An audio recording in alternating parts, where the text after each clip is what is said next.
брата, Сергей и Андрей, решили провести выходные на рыбалке. Они давно не рыбачили вместе, и это было отличным способом вспомнить детские времена, когда они проводили часы на реке, ловя рыбу и наслаждаясь природой. Они выбрали уединенный пруд, о котором слышали от друзей. Местечко славилось не только хорошей рыбалкой, но и живописными пейзажами. Рано утром, когда солнце только начинало подниматься над горизонтом, братья загрузили в машину удочки, приманки, термос с кофе и немного закусок. По дороге они обсуждали, какие рыбы могут попасться им на крючок и кто из них поймает больше. Смех и шутки наполняли машину, и вскоре они прибыли к пруду. Пруд встретил их теплым летним солнцем, а легкий ветерок приятно обдувал лица. Вода была спокойной и прозрачной, а вокруг росли зеленые деревья, создавая уютную атмосферу. Братья с удовольствием забросили удочки, настроившись на долгожданное время отдыха. Они наслаждались тишиной, лишь изредка нарушаемой плеском воды и щебетом птиц. Время шло, и рыба не клевала. Братья не отчаивались, они просто наслаждались моментом, вспоминая, как в детстве ловили рыбу на этом же пруду. Сергей рассказал историю о том, как в детстве поймал огромного карпа, а Андрей вспомнил, как однажды вытащил из воды старый ботинок, который все решили считать счастливым. Они смеялись и делились воспоминаниями, когда вдруг услышали шуршание в траве. Сначала они не придали этому значения, полагая, что это просто ветер или мелкие животные. Но звук становился все громче и ближе.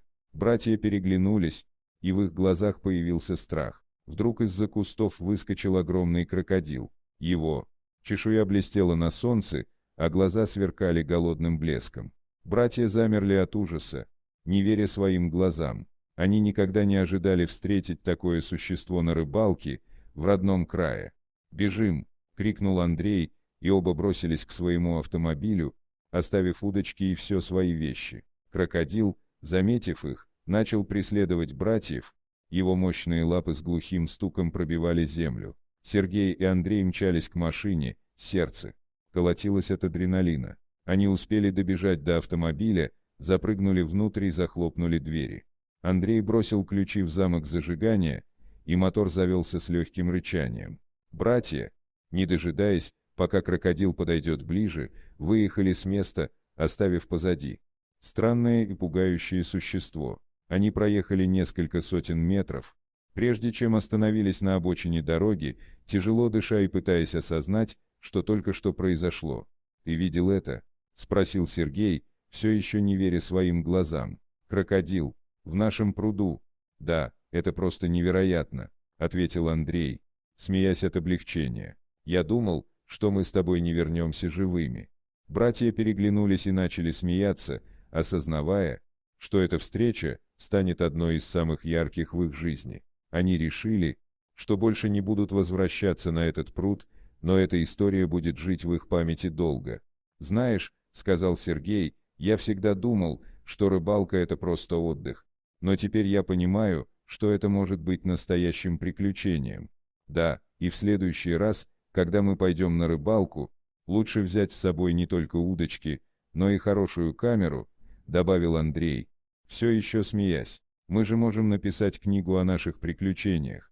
С тех пор братья часто вспоминали тот день, и хотя они больше не рыбачили на том пруду, их связь только укрепилась благодаря этому неожиданному приключению. Теперь они знали, что даже самые обычные выходные могут обернуться незабываемыми моментами.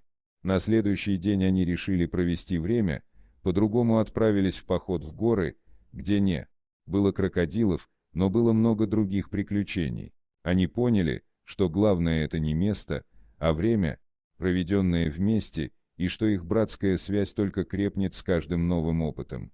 Вот такая удивительная история. Дорогие друзья, если вам понравилось видео, поставьте лайк, а также подписывайтесь на канал, где найдете еще много интересного. Дорогие друзья, если вам понравилось видео, поставьте лайк, а также подписывайтесь на канал, где найдете еще много интересного.